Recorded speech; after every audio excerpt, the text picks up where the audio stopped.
There was a great revival in the Hebrides in the early 1900s. Began to moved up to the pleading for it into the 40s. Maybe we could say it topped out in the early 50s.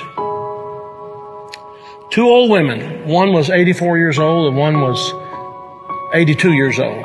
One was blind and one was humped over so badly with spinal stenosis just arched over.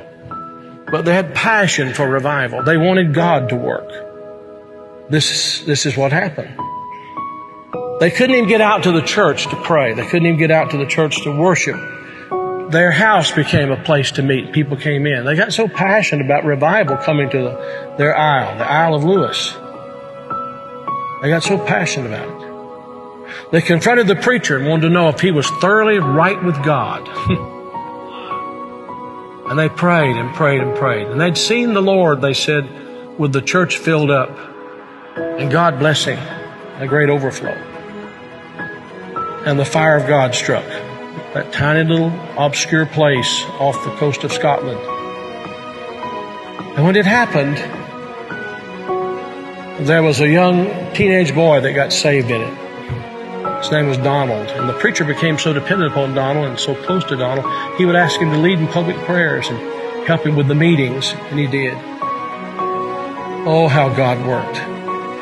People began to hear about it, and the revival fire spread. It spread.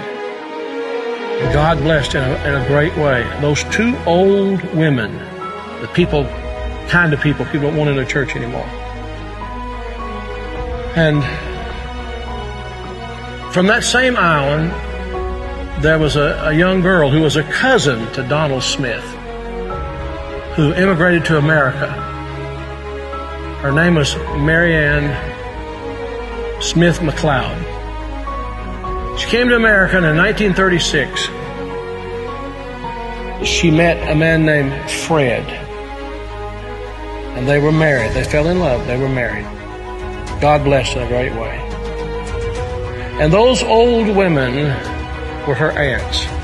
And they came out of that fiery revival.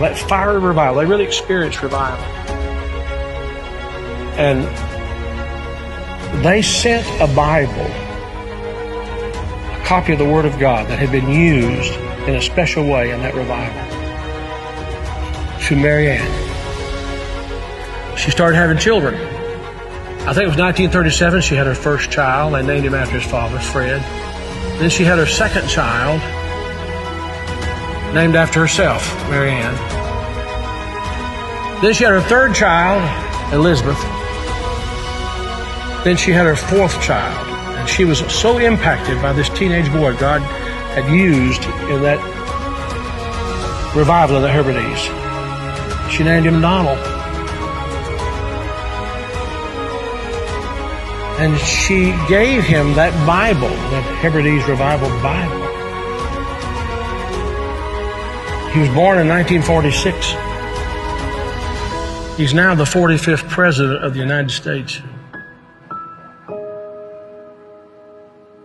And that Revival Bible is in the Oval Office. I'm saying to you, I don't know how, why, I don't know how it all comes together. But I believe God is putting some things together to give us just a window. If He could find some open people who know what the window's for. Can this be the time the window's open? Providentially, God has prepared the moment, and we will become the people of prayer, pleading with God. This is a plea. Will Thou not revive us again? Will you be a part of that? Will you?